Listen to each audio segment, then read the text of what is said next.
Sorry about that, folks. Continuing on where we left off.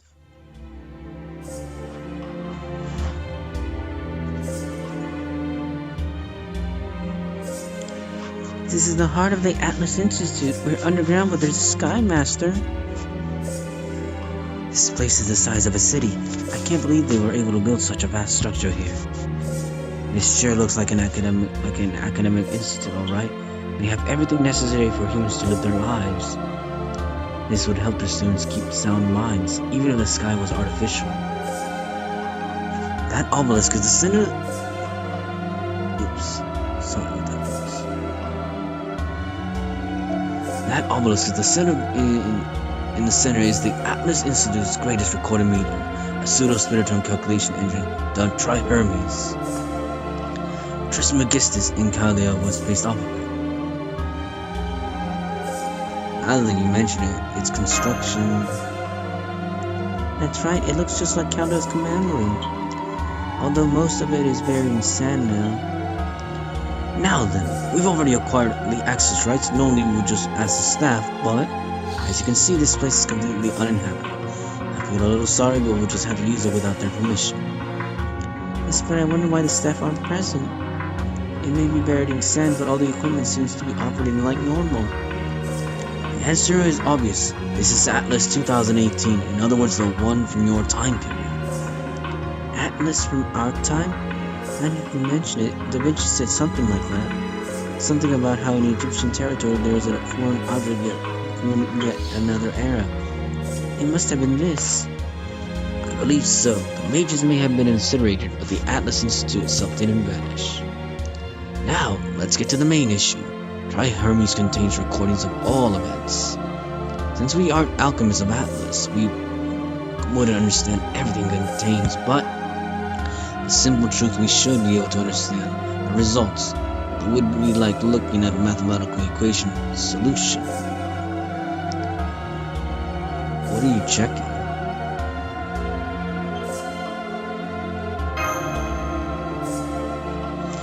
I'm embarrassed to admit, but it's a record that even I couldn't trace. A recording of a certain event kept secret from all. Now try Hermes, soaring bird of the underworld, answer my question. Tell us of a certain incident erased from all records and descriptions of the Holy Grail War that occurred in Japan in 2004. The Holy Grail War? Don't tell me you mean Singularity X. Well, the director did talk of the Holy Grail War held in Singularity X, but you're saying that's the truth behind the incineration of the humanity? The true origin? No, it's not the origin, but it is an important factor. A Holy Grail War is a grand ritual where heroic spirits are summoned to fight, in which the last surviving mage and servant standing obtain the Holy Grail. You already know that much, right, Mr. Valorox?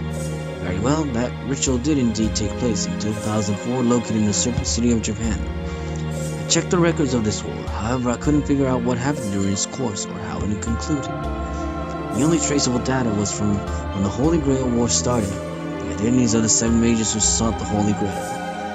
Among those 7 who participated, one of them was related to someone you know. Or to be precise, the daughter of that person. Theory's director of Camelot? That's right, the father of Olga Marie Musfir, the late director of Camelot. As a lord of the clock tower, he secretly headed to that regional city of Japan and participated in that bloody ritual. His name was... An answer already. It's a little sad that it doesn't make sound while in operation. However, I'm glad to see it backs up my hypothesis. This resolves one of the questions. The winner of 2004 Holy Grail War in Japan was Marysbury Musfir. Hermes recorded that he killed 6 other mages and obtained the omnipotent witchcraft known as the Holy Grail. I'm not familiar with any of that history. He obtained the Holy Grail? And that's before the incineration of humanity, before the race ship was carried out. Correct. Records indicate Marysbury brought his assistant along to the Holy Grail War. And that, having been given special exemption the following year, the assistant was then invited to join the staff of Camelot. He became the top of the medical division in his early 20s, so special is the word for it. I I'd hesitate to call him a normal person. The top of the medical division. Oh boy. Do you mean Romani Ackerman? Dr. Roman? He knew the former director before coming to Chaldea? Yes, and it gets stranger. The personal history of the man named Romani Ackerman is unknown. Couldn't find anything about him in records from before the Holy Grail War. I might figure it out if I keep using Hermes, but we don't have time to salvage data about a single person out of billions of personal data files updated yearly. That's the reason why I don't trust Dr. Roman. There's no mistake that he's human and not a mage, but he's hiding something. Something extraordinarily close to the truth. Can I ask something? I know I shouldn't just butt in because I'm tired of being quiet, but this Marisbury guy obtained the Holy Grail, right? What did he wish for? Who knows? Unfortunately, Hermes doesn't record personal wishes. The only things recorded are results. According to Hermes, Marisbury went on to become a great mage. To the clock tower, Chaldea and his family's theories were mostly disregarded. However, that assessment was overturned after repeated successes, the establishment of the heroic spirit summoning system. Experiments that made it possible not to just observe the future, but also use spaceships to intervene in other time periods. Chaldea was nothing more than an observatory in 2004, but then gained vast amounts of equipment like any other research facility. It's safe to assume that Marisbury wished for fortune. He had no reason to wish for the incineration of humanity. Reading the documents, he comes off as a good man made of good sense. His desire was ordinary, his envy was ordinary, and his love of happiness was ordinary. That's the type of man he was.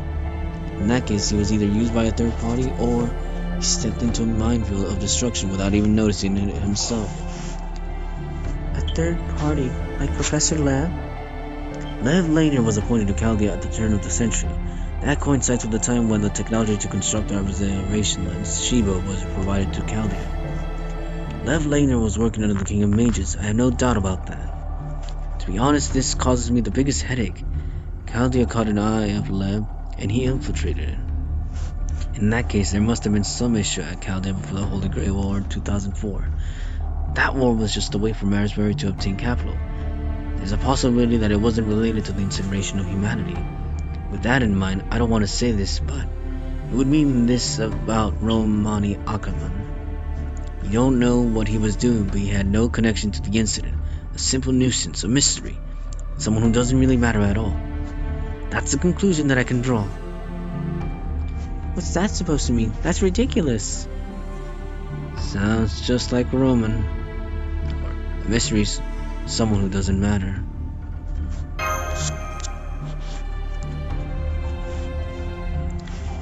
Yes, that's the doctor in a nutshell.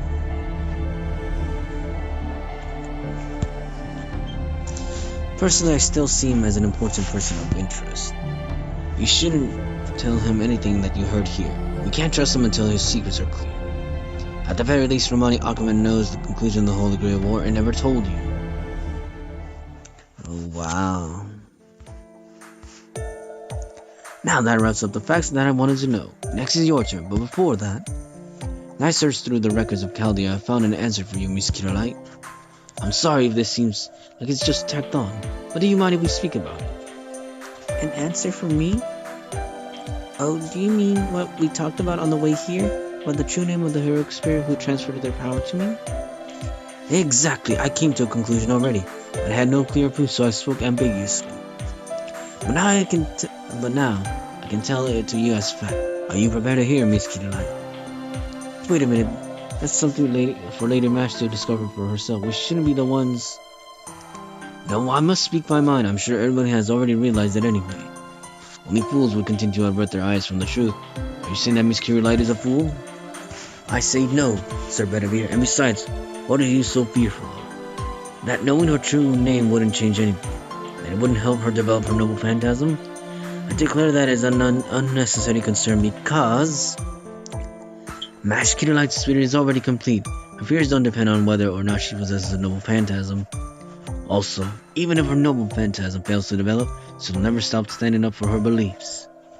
For the sake of what she believes in, she'll muster her courage and fight to the very end.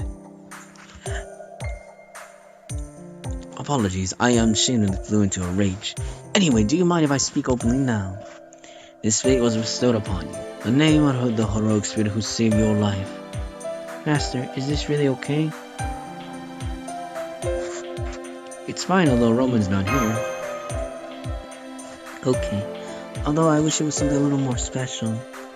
Please tell me, Mr. Holmes, my true name, the real name of this shield. Very well, then I shall tell you everything, like a true detective would. First off, how did Chaldea establish their heroic spirit summons? By being in possession of something that gathers heroic spirits. A seat where many heroes once gathered, a rite of vows called the Round Table.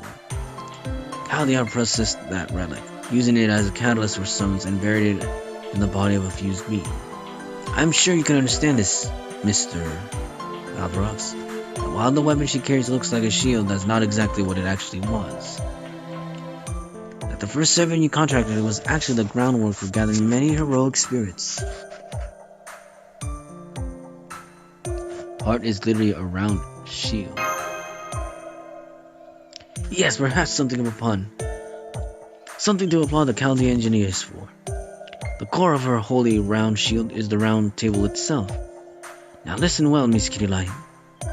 The second heroic spirit summoned when you were young. The only successful result of the Chaldea heroic spirit fusion experiment. The hero who lamented in the inhuman experience of Chaldea, but stayed in the present world to preserve your life. The one who entrusted everything during the Chaldea bombing incident. That heroic spirit name was Galahad. One of the Knights of the Round Table, a holy knight who alone succeeded in the search for the Holy Grail. Galahad of the Knights of the Round Table? Are you okay? Yes. I suddenly felt weak at the knees. I just had to sit down. But it wasn't painful or even surprising. I was just happy. I finally know the name of the person who believed in us and helped us back then. I feel so happy right now. I wonder if I fought well enough to not soil his name. She is just as I said.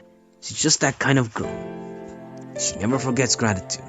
Why would she hold any pessimism in her heart towards the one who saved her life? It's exactly as you say. Seems Galahad had made the correct decision. They were eons apart. They were a different race. But he truly did it and trusted it to the person closest to him.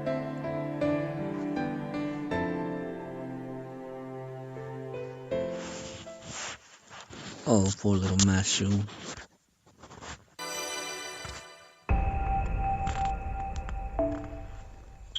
I don't have the XP cards for you. I'm sorry. So, we'll have enough time to enter the next quest, so...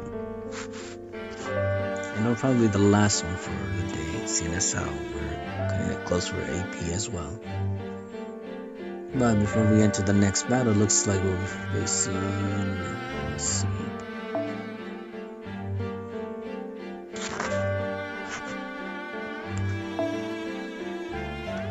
I'll probably keep around Karna just for this battle.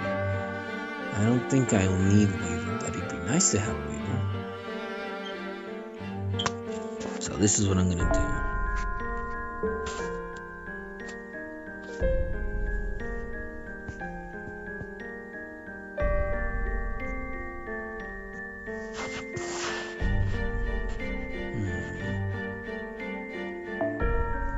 Scat's gonna be right there. Because the... No...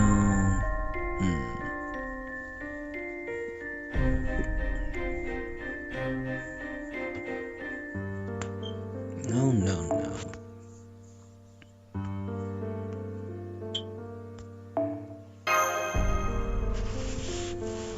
We're facing off against a dragon, that's why. We need at least 2 powerful assassins.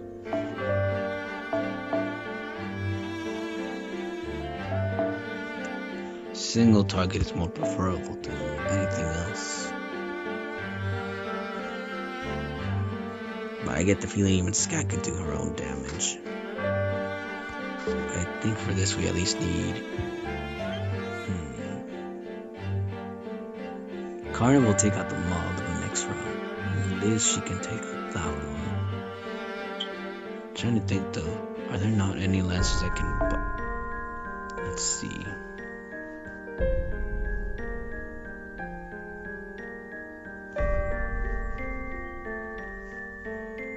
Sorry, I'm getting distracted here, folks. Actually, I won't need the attack boost, so I am going to probably... I don't know why I'm being sloppy about this. And now I'm experiencing more lag even on the regular data. And apologies in advance, folks. I didn't really want this to turn out this way, but it is.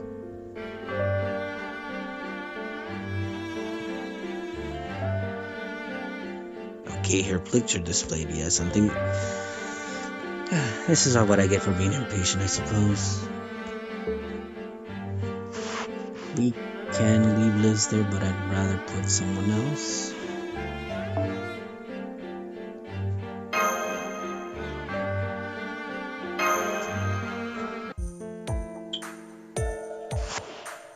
Now, Mr. Valorox, I'll leave the actual awakening of the noble phantasm to you.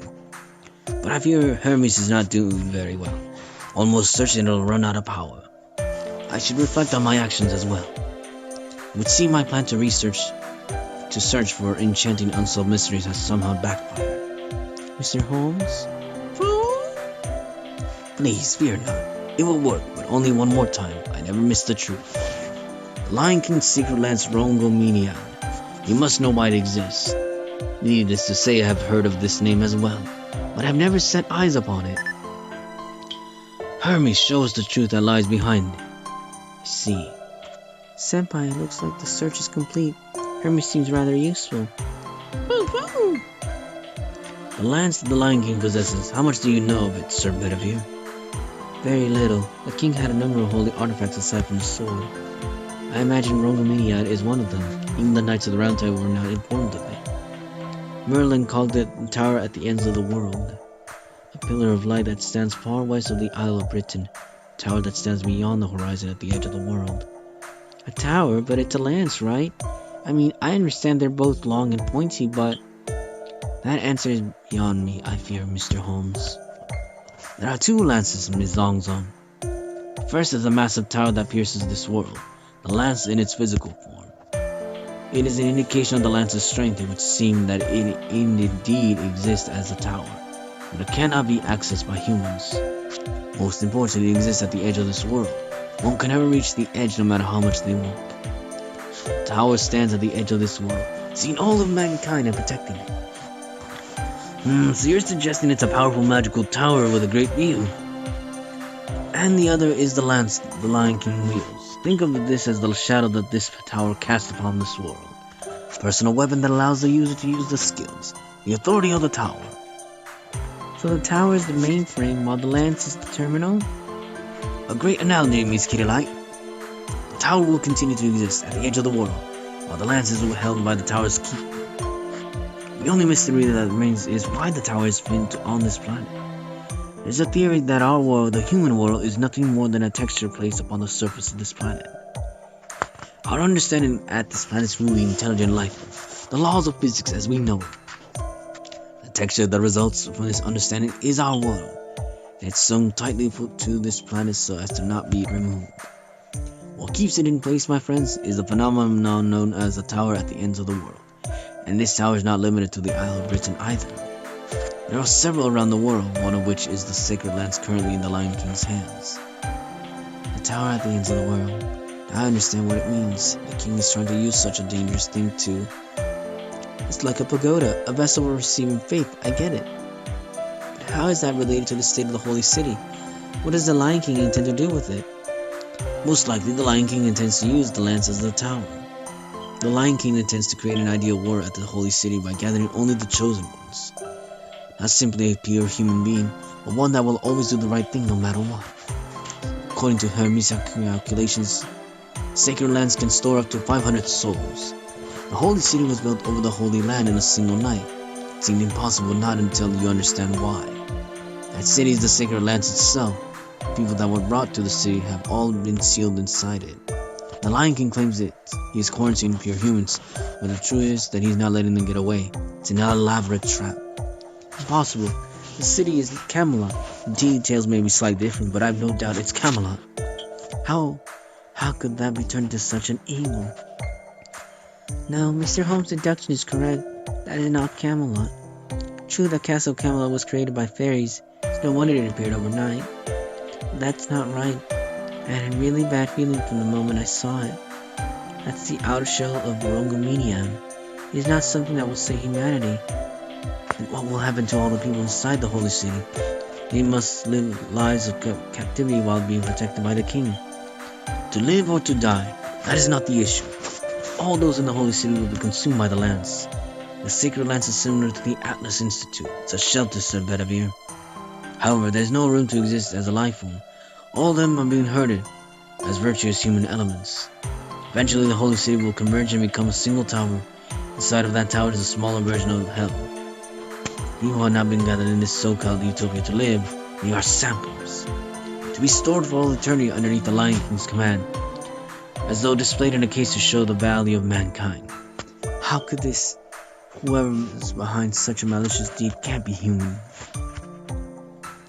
The Lion King's conduct, whether good or evil, means nothing to me. He's simply protecting his own people. That much is true. There's a huge mistake. What are you talking about, Tota? Let me finish, now listen. So the holy city has been turned into this tower. Then what will happen next? I believe the tower will disappear along with the Lion King's army. At the very least, the mountain people and the Lion King will have no reason to fight because he will fade along with his ideals. You're right. I suppose that would technically put an end to the conflict. Technically. To protect one's own people, it would seem that even the Lion King wants to do that. What a relief to hear. I am of the same opinion as Mr. Token. Until we see Hermes' analysis. So you're suggesting something else? That there is a deeper meaning to the Lion King's actions? Correct. The Lion King intends to turn the holy city into the tower at the ends of the world. Surely you know what that means. When the tower is complete, the entire area will become the ends of the world. In exchange for creating the complete world known as the tower, the world outside it must be destroyed. The Lion King is not simply trying to protect his own people. He's going to eliminate all other people aside from his own. And that destruction has already begun. The reason this singularity has been an exception within an exception is because it exists nowhere in this world. I see. The reason there's nothing on the other side of the desert is because this area has already been separated from human history. Yes, Mrs. Zongzong. The King of Mages is no longer the one who's trying to destroy this area, nor the one that created it. The Lion King is willing to sacrifice one of the foundations of humanity to create his own utopia. Only gods may do that. So we're delving in the realm of gods here, folks. Oh boy. Let us return to the surface, everyone. We are racing against time. We need to invade the holy city before the sacred lance is complete. There, we need to confirm the Lion King's intent. I agree with Vedivir. It makes sense why the mighty skeleton guy told us to come here. We should rendezvous with them as soon as we can. They need to know this. Why didn't the mighty skeleton guy just tell us the truth? Wouldn't that be faster? Because Valorux needed to come here, or perhaps to the desert itself. It's not this institute. No amount of strength will alter the importance of the people you meet. This old man of the mountain still has a few tricks up his sleeve. Valorux has a mission to complete here. Could that be his true intention? Why do you laugh at me, detective? Pardon me, was I laughing? If that is the case, then what you are saying is quite amusing, enough to melt this cold, hard expression of mine. Toto's a detective on his own. Wait, we had to deal with this on the way back too? But of course. And this time this opponent is stronger than any of the others we've faced. The Atlus Institute does not like want people to leave. Thought I'd explain this to you. This is the final battle in this underground lost world. Let's make it count. So he says. Apologies, folks. And we're still not even done with chapter 14 as of this point. There's technically one more quest after this where we had to take down Lancelot. And again, he's a ruler-based servant based on the traits of his attribute.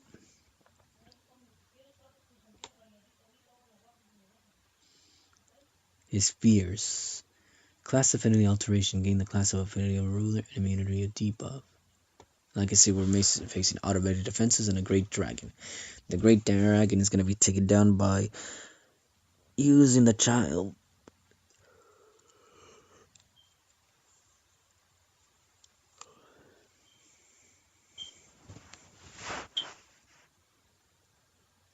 It's probably lagging because, again, the data isn't so reliable either.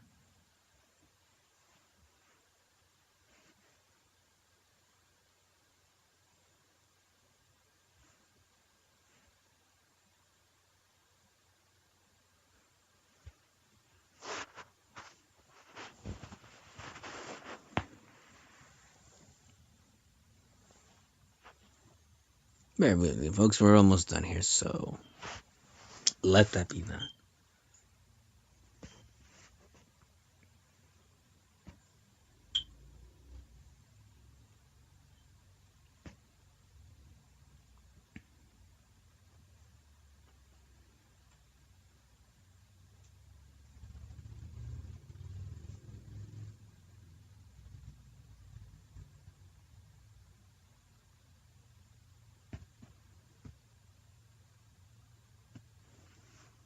This is taking longer than normal.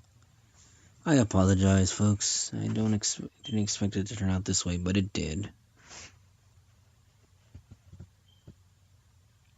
It's automatically nearing the whole 30-minute mark. So after this battle, hopefully there's no more dialogue because... well, it's simply because it's taking too long.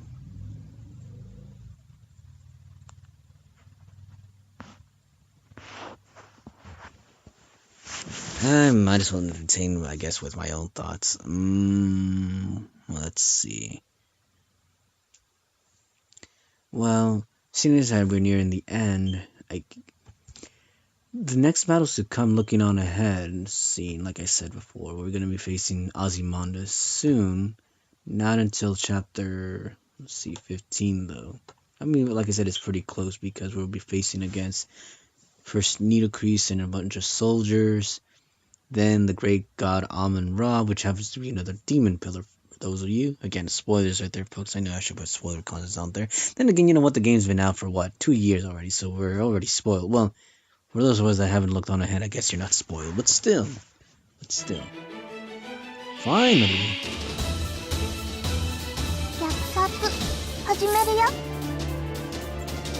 Okay, so.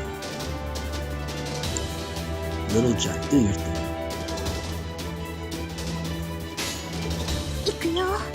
Charge yourself.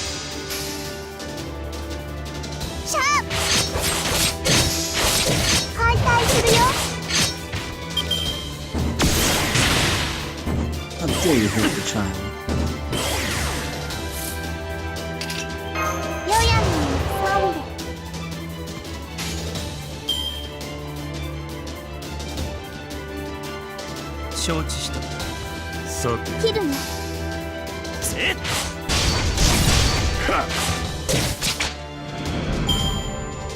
A golden chest, you say?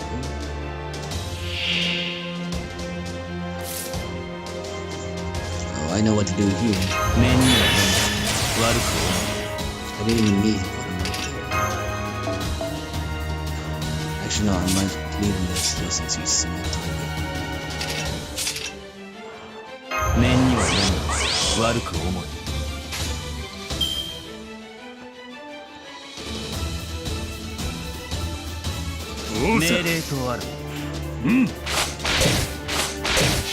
Damn it, so close to 神々の王の慈悲を知れ。絶滅とはこの一筋。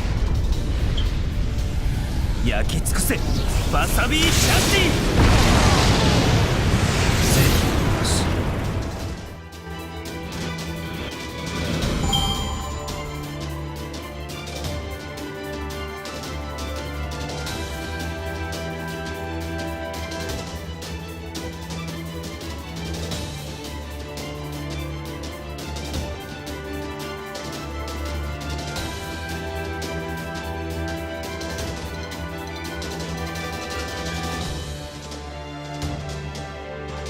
So slow.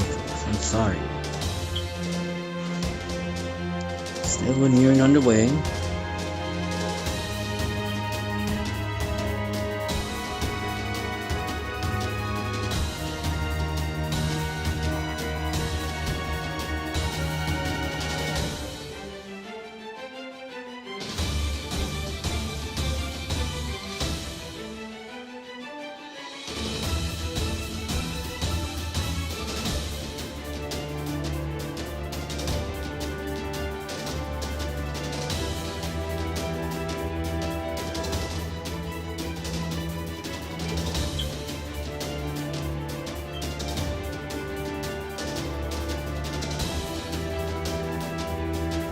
For this to be happening, though, for some reason, I do apologize.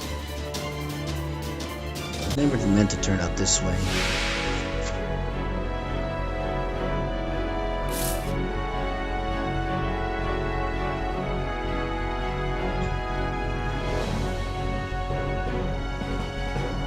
In any case, though, now we switch up. Dragons are always formidable, but remember, you face a true power, there's nothing to worry.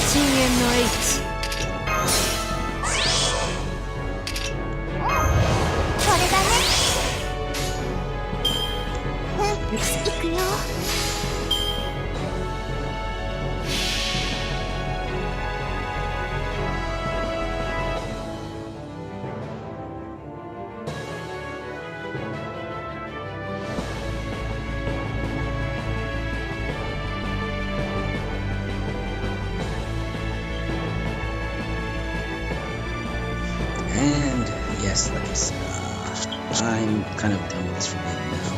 Hopefully I can get things fixed on my end because, well, again, it's one of those things that's out of my control too. I work with what I got, unfortunately.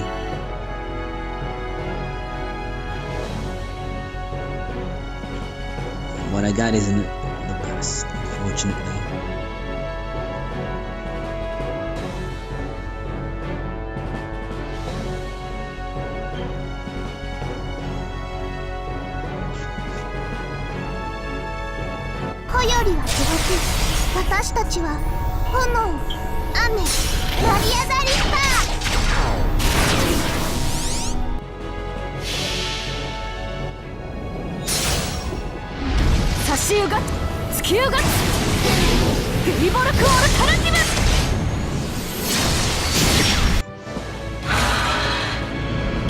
Well, 私を殺せる者はどこ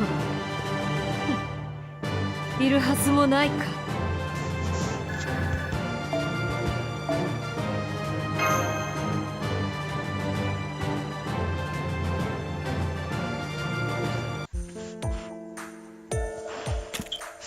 Senpai, I see the light at the end of the corner. That must be the sunlight. The return trip was much quicker. I suppose we owe this to you, Mr. Holmes. Elementary, my friends. You must not rely on only your visual senses when inside a maze. You construct a three-dimensional map inside your mind as you proceed. Ah, the master detective. I'm glad to be of service to you in the end. And on that note, I must bid you farewell. So, Chaldea cannot be trusted after all. True. There's much mystery surrounding Chaldea, but there are others I must chase right now. Namely the Phantom Spirit who... No, I must discuss his here. If you'll excuse me, Mr. Valderox. How about a little riddle as a parting gift? The simplest of puzzles about the incineration of humanity. I've been thinking, why 2018? Why now of all times? None of you questioned it. The King of Mages erased human history itself. So going by the Western calendar, that means the world should have ended before you were even born. However, he went with purging everything in 2018. He altered the history leading up to now. Think, incineration in 2013 and burning backwards into history. Why is that? There's only one logical conclusion. The King of Mages had a reason why he needed to wait until 2018. Let's suppose he exists in 1000 BC. Between 1000 BC and 2018, there are approximately 3000 years he needed to burn all of it. Do you follow? The King of Mages did not destroy it because he wanted to. He murdered because he needed to. The result may be the same, but we cannot overlook this tiny detail. Now that you mention it... Exactly. How can one bear murderous intent if they do not care at all? However, this is where the inquiry becomes a little tricky. Needless to say, the reason is a complete mystery. One theory is what I mentioned earlier, that the time frame from the past up until 2018 has meaning. The other is that even King Solomon could not see past the year 2018. King Solomon had the ability to see into the future. If for some reason even he could not see past 2018, then... because the King of Ages is going to destroy the world? Yes, that is the easiest answer. I pray it turns out to be true. Now then I must part ways with here. Next time we meet, yes. I hope it'll be in a bustling metropolitan city like London, not in these wastelands. Oh, Holmes, you...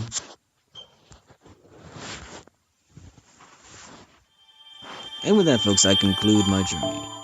For right now, anyways. We'll continue on afterwards after this. Oh, really? That was all of section 14? Oh, right, because section 15.